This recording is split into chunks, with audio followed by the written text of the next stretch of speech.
যাদের পৃথিবী দুর্বল ভাবে ঈশ্বর তাদেরই ধন্য বলেন। ম্যাথিউ 5:1-12। আপনি কি কখনো ভেবেছেন কেন ভালো মানুষরাই অনেক সময় বেশি কষ্ট পায়? কেন ঈশ্বরের পথে চলতে গিয়েও অপমান, দুঃখ আর প্রত্যাখ্যানের মুখোমুখি হতে হয়? যদি আপনার মনেও এমন প্রশ্ন জেগে থাকে, তাহলে আজকের এই বার্তা আপনার জন্য।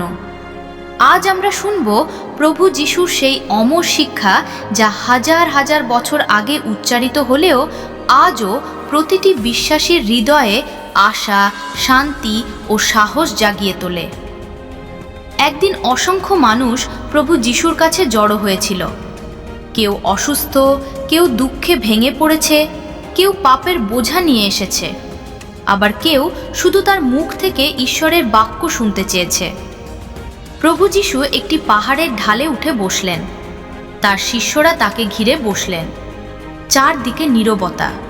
সবাই অপেক্ষা করছে আজ তিনি কি বলবেন।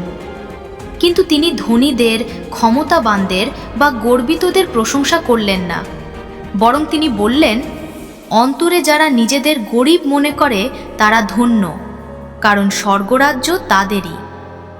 পৃথিবী বলে নিজের শক্তিতে এগিয়ে যাও, কিন্তু যিশু শেখালেন, যে মানুষ নিজের দুর্বলতা বুঝে ঈশ্বরের ওপর নির্ভর করে সেই সত্যিকারের ধন্য। এরপর তিনি বললেন, যারা দুঃখ করে তারা ধন্য, কারণ তারা সান্ত্বনা পাবে। হয়তো আজ আপনার চোখে জল আছে, হয়তো আপনি এমন একটি কষ্টের মধ্য দিয়ে যাচ্ছেন যা কাউকে বোঝাতে পারছেন না, কিন্তু যিশু আপনাকে দেখছেন। তিনি আপনার প্রতিটি অশ্রুর খবর রাখেন, আর তিনি প্রতিশ্রুতি দেন তিনি আপনাকে সান্ত্বনা দেবেন। তারপর তিনি বললেন, যাদের স্বভাব নম্র তারা ধন্য, কারণ পৃথিবী তাদেরই হবে। অহংকার মানুষকে ঈশ্বর থেকে দূরে নিয়ে যায়, কিন্তু নম্রতা আমাদের ঈশ্বরের আরও কাছে নিয়ে আসে। তিনি আরও বললেন, যারা মনে প্রাণে ঈশ্বরের ইচ্ছা মতো চলতে চায় তারা ধন্য, কারণ তাদের সেই ইচ্ছা পূর্ণ হবে। আপনি যদি সত্যিই ঈশ্বরকে খুঁজে বেড়ান, যদি তার ইচ্ছা মতো জীবন কাটাতে চান, তবে তিনি কখনো আপনাকে খালি হাতে ফিরিয়ে দেবেন না। এরপর যিশু বললেন, দয়ালুরা ধন্য, কারণ তারা দয়া পাবে। যাদের হৃদয় খাঁটি তারা ঈশ্বরকে দেখতে পাবে।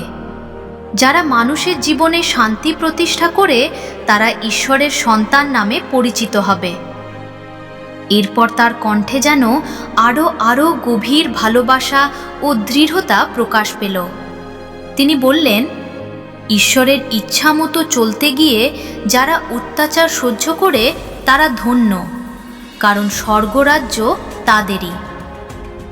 বন্ধুরা, খ্রিস্টের পথে চলা সব সময় সহজ নয়। অনেক সময় মানুষ আপনাকে ভুল বুঝবে, অপমান করবে, মিথ্যা অভিযোগ আনবে, বিশ্বাসের জন্য আপনাকে একা করে দেবে। কিন্তু প্রভু যিশু বলেন, তোমরা আনন্দ করো ও খুশি হও, কারণ স্বর্গে তোমাদের জন্য মহা পুরস্কার রয়েছে। যারা আমাদের আগে ঈশ্বরের পথে চলেছেন সেই নবীরাও এই একই কষ্ট সহ্য করেছিলেন। তবুও তারা বিশ্বাস হারাননি, কারণ তারা জানতেন ঈশ্বর কখনো তার বিশ্বস্ত সন্তানদের ভুলে যান না।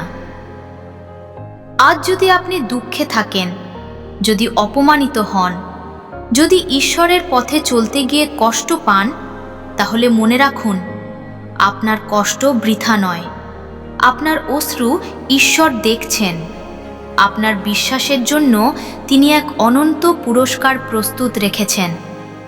তাই আজই নতুন সাহস নিয়ে বলুন, প্রভু, আমি আপনার পথেই চলব, যাই বাধা আসুক না কেন। ঈশ্বর আপনাকে আশীর্বাদ করুন।